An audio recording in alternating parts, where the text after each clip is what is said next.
All right, let's dive in. Today's deep dive is all about free will, which, let's be honest, is one of those topics that can really make your head spin. Oh, absolutely. It's like a giant puzzle with pieces from physics, neuroscience, and philosophy all mixed together. Yeah, it's a real brain bender. Yeah. Speaking of brainy stuff, we've got this collection of YouTube videos you've given us with everyone from neuroscientists to philosophers and even a physicist or two chiming in. I'm always fascinated by those interdisciplinary conversations. It really shows how complex this whole free will thing is. Right. And it's funny because one of the videos features Michio Kaku talking about Einstein. And, well, Einstein was a big believer in determinism, that whole clockwork universe idea. Yeah, the idea that everything is predetermined, like a giant chain reaction. Exactly. But here's the thing. Even though Einstein believed in determinism, he also thought that murderers should still be held accountable for their actions. That's the paradox, right? How can we be responsible for our actions if everything is already set in motion? It's like a philosophical tug of war. It really is. It's like we're trying to reconcile our human sense of justice with a universe that might be playing by a completely different set of rules. And then, to make things even more complicated, you throw quantum mechanics into the mix. Oh yeah, quantum mechanics. That's where things get really weird, right? Well, quantum mechanics introduces randomness into the picture, which suggests that the universe might not be as predictable as that clockwork analogy implies. Which brings us to that fantastic analogy from the Kurzgesagt video, the quantum pool table. Yes. Where the balls are zipping around randomly, not because some expert player is making calculated shots. Precisely. So does that mean that quantum randomness equals free will? Are we just at the mercy of some cosmic dice roll? Not quite. You see, just because something is random doesn't automatically mean it's under our conscious control. I see. So we can't just swap out a deterministic universe for a random one and call it a day. Nope. To really get a handle on free will, we need to zoom in and look at what's happening in our brains. Which is where neuroscience comes in. And luckily, we have a video from Sukumar Vijayagavan, who paints this incredibly vivid picture of what's happening inside our heads. Oh, he's great. He really brings those neural networks to life with all the neurons firing and neurotransmitters buzzing around. It's mind-blowing. And he points out that brain signaling is probabilistic, which means that not every signal leads to an action. There are all these different factors influencing how our brains process information. Right, like a constant dance of probabilities. And he brings up some interesting examples, like how ADD medication can actually change those probabilities within the brain. Yeah, which then alters how someone interacts with the world around them. It highlights just how much our brain chemistry can influence our thoughts and actions. And then there are things like antidepressants, which can also have a huge impact on someone's mood and behavior, and ultimately their choices. It really makes you think about the biological underpinnings of what we perceive as choice. Absolutely. But then, of course, there's that famous Libet experiment, which seems to throw a wrench into the whole idea of conscious choice. Ah, yes, Libet. That experiment caused quite a stir. It seemed to show that brain activity could predict a choice before a person was even aware of making it. Right, which on the surface seems like a big blow to free will. It definitely shook things up. But, the Libet experiment has also been a source of a lot of debate and controversy over the years. What are some of the criticisms of it? Why shouldn't we just take it at face value and assume free will is an illusion? Well, for one thing, the experiment was focused on very simple, almost involuntary movements, not the kind of complex decision-making processes that we usually associate with free will. So maybe it's not telling us the whole story about free will and those big life choices we make. Exactly. And there are other methodological issues and interpretations that have been debated. It's not a simple case-closed situation. So, how do we move forward? Is there another way to look at how complex actions might arise from a system as intricate as the brain? I mean, we've got determinism, randomness, and all this amazing complexity in the brain. One concept that might help us connect the dots is this idea of emergence. Emergence. Tell me more. How does that fit in? Well, emergence is the idea that when simple things combine, they can create properties that didn't exist at those lower levels. Like how a single water molecule isn't wet, but when you get a bunch of them together, boom, you get wetness. Exactly. Or think about ants. A single ant can't build an anthill, but a whole colony together can create something incredibly complex and organized. Ah, I see. So is the idea that free will could be an emergent property of the brain? Like maybe individual neurons don't have free will, but their interactions as a whole create something new, something we experience as conscious choice. That's the idea. It's fascinating to think about It really is. Yeah. And it makes you wonder if we need to be looking at different levels of explanation to understand free will. Just like you don't need to know about quarks to understand how your heart works. Right. Different levels of analysis for different questions. So where does free will fit into all these different levels of explanation? It's like a cosmic game of hide and seek. It really is. And that question actually leads us to a very interesting philosophical concept called compatibilism. Compatibilism. Okay, now that sounds like we're really trying to have our cake and eat it too. How can free will and determinism possibly coexist? I mean, if everything is already predetermined, how can we have any real choice? Well, compatibilists would say that the key here is to redefine what we mean by free will. Okay, I'm listening. How do they redefine it? They argue that free will isn't about having this ability to have done otherwise, like rewind the universe and make a different choice.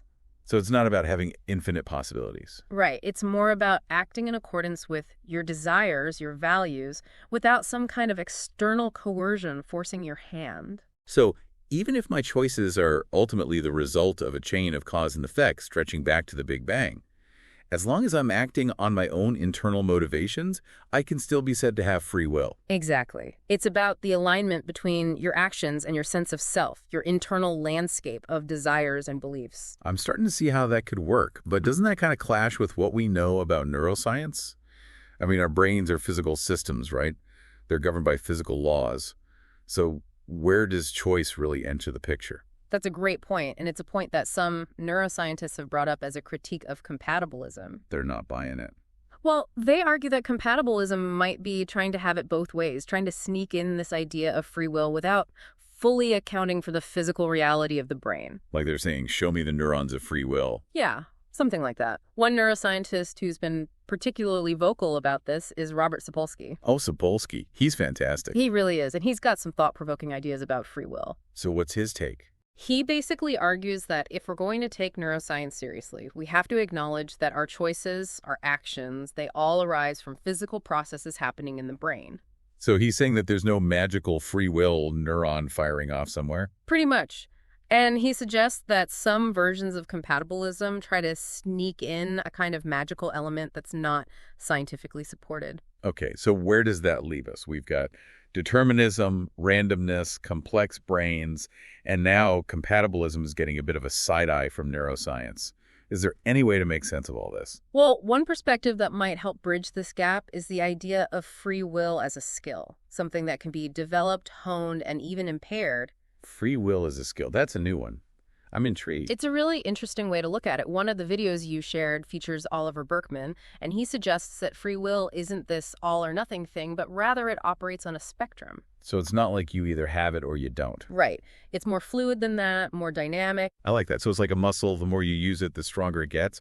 But it can also atrophy if you neglect it. Exactly. It's something that can be cultivated and strengthened, but it can also be weakened by things like stress, fatigue, or even certain neurological conditions. And it makes you think about how that plays out in the real world, right? Like young children, they have very limited impulse control. They're kind of at the mercy of their immediate desires. Right. And that capacity for more complex decision-making, for thinking about long-term consequences, that develops over time as their brains mature. And then on the flip side, you have cases of brain injury or mental illness, where someone's ability to make rational choices can be significantly impaired. And that raises some really important questions about accountability, right?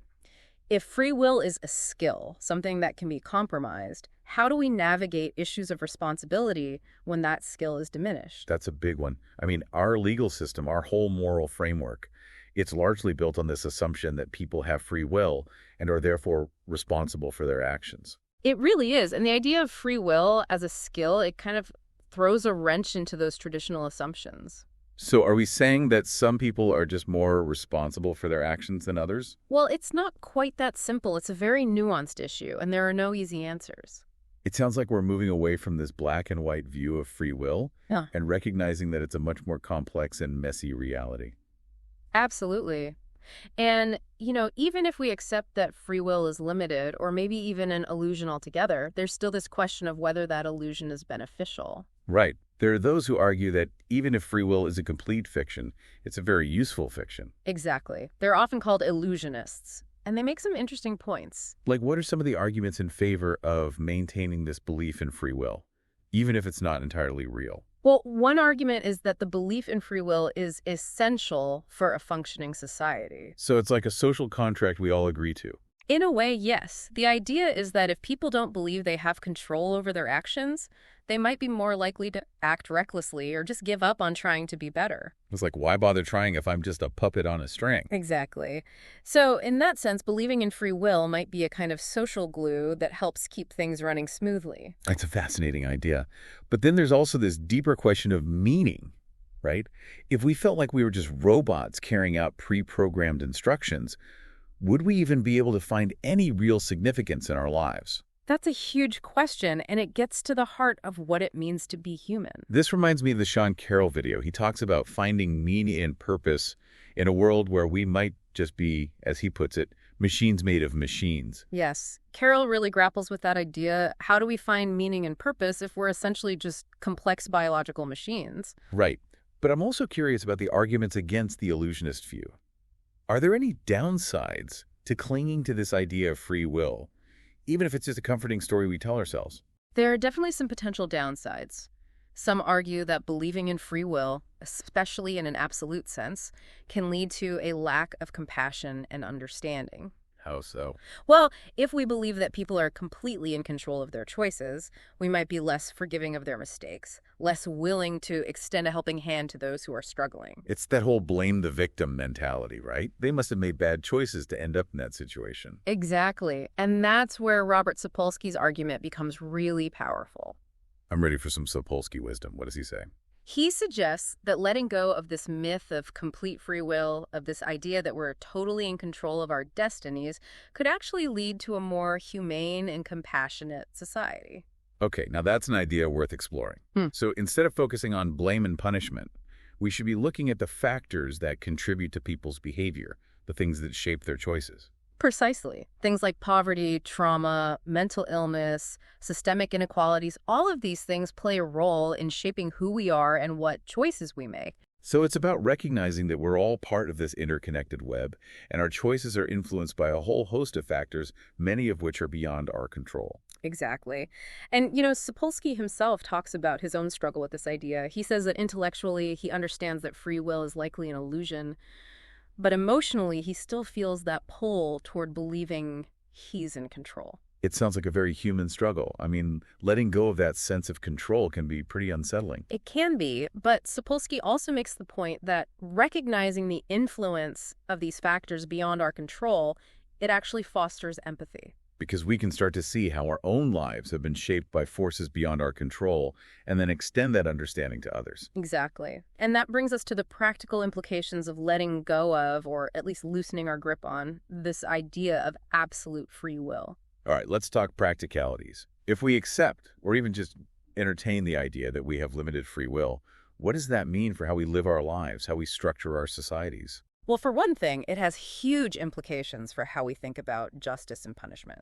Okay, yeah, that makes sense. If we're acknowledging that factors beyond someone's control have influenced their actions, then does it make sense to punish them as harshly as we might otherwise? That's the question, and Sapolsky argues that it doesn't. So instead of simply locking people up and throwing away the key, we should be focusing on rehabilitation, on addressing the root causes of those actions. Exactly. And it goes beyond just the criminal justice system. Sapolsky suggests that this understanding could lead to a more compassionate approach to all sorts of social problems, from addiction and poverty to prejudice and inequality. So it's a shift from a blame and shame mentality to a help and heal mentality. Precisely. And it could have profound implications for how we organize our societies and how we treat each other on a day-to-day basis. I'm really appreciating this reframing of how we think about free will. It's not just a philosophical puzzle to solve. It has real-world consequences for individuals and for society as a whole. Absolutely. And it forces us to ask some tough questions about how we hold people accountable, how we allocate resources, how we create systems that support well-being. I'm sensing a whole new deep dive coming on. But before we get too carried away, I have to admit, a part of me still wants to hold on to that sense of agency, that feeling of being the captain of my own ship. Is that just naive? Not at all. I think that's a very human instinct. I mean, it can be pretty scary to think that we might not be as in control as we like to believe. I get that. And that's where Jordan Peterson's perspective might be helpful. He talks about humans as visionary beings. Visionary beings. Okay, I like where this is going. Tell me more. Peterson argues that we're not just reacting to the world around us, we're constantly imagining the future, setting goals, striving to create something new. So instead of just passively observing, we're actively participating in shaping our destinies, even if we're not in complete control of every variable. Exactly. And Peterson emphasizes that this visionary capacity, this ability to imagine and strive, it's deeply tied to our ethical nature. It's about making choices based on our values and understanding that those choices have ripple effects in the world. Yes. It's about recognizing that even if we don't have complete control over everything, we can still make ethical choices that contribute to a better world. So, even if we acknowledge the limits of free will, we can still live meaningful and purposeful lives. That's the key takeaway. It's not about giving up on agency altogether, but rather recognizing that our agency exists within a complex web of influences. I'm realizing that this free will debate, it's about so much more than just do we have it or not. It's about understanding the intricate interplay between our brains, our environments, our relationships, our sense of self. It really is. It's a conversation that forces us to grapple with some fundamental questions about what it means to be human, how we relate to each other, and how we build a just and compassionate world. I'm ready to keep exploring these questions. What's next on our free will journey? You know, it's interesting when you take a step back and look at all these different perspectives on free will. One thing that really stands out is that there's no one-size-fits-all definition. That's true. We've gone from libertarian free will, where it's like we're totally in control, folks, to hard determinism, where it's like, nope, everything's predetermined, just sit back and enjoy the ride. Yeah, and then you've got all those shades of gray in between. It's like we're all playing this giant game of free will Mad Libs, but no one can agree on what words to fill in the blanks. Exactly. And that lack of a clear definition, it can make it really tough to even have a productive conversation about whether or not free will exists, because we might be talking past each other without even realizing it. It's like we're all speaking different dialects of the free will language. But even with all those different definitions floating around, there are still some common threads that emerge from these conversations. Okay, I like threads. What kind of threads are we talking about? Well, almost everyone we've encountered in these videos, they acknowledge that our brains are physical systems. Makes sense. We're not ghosts in a machine, right? Right. Our brains are made of cells, chemicals, electrical impulses, all those good things, and they operate according to the laws of physics and biology. So even those folks who believe in some form of free will, they're not denying the material reality of the brain. No, they're not. And many of them also recognize the huge influence that environment and upbringing have on who we are and what choices we make. I mean, it would be pretty hard to deny that, right? We're not born into a vacuum. Our experiences, our relationships, the culture we grew up in, all of that stuff shapes our values and behaviors. Absolutely. It's this interplay of nature and nurture that makes us who we are. So what you're saying is that this whole free will debate, it's not just some abstract philosophical head-scratcher. It has real-world implications for how we understand ourselves and how we interact with each other. Exactly. And that's where the true value of this deep dive lies, I think. I'm with you on that. So it's not about finding the definitive answer to, does free will exist?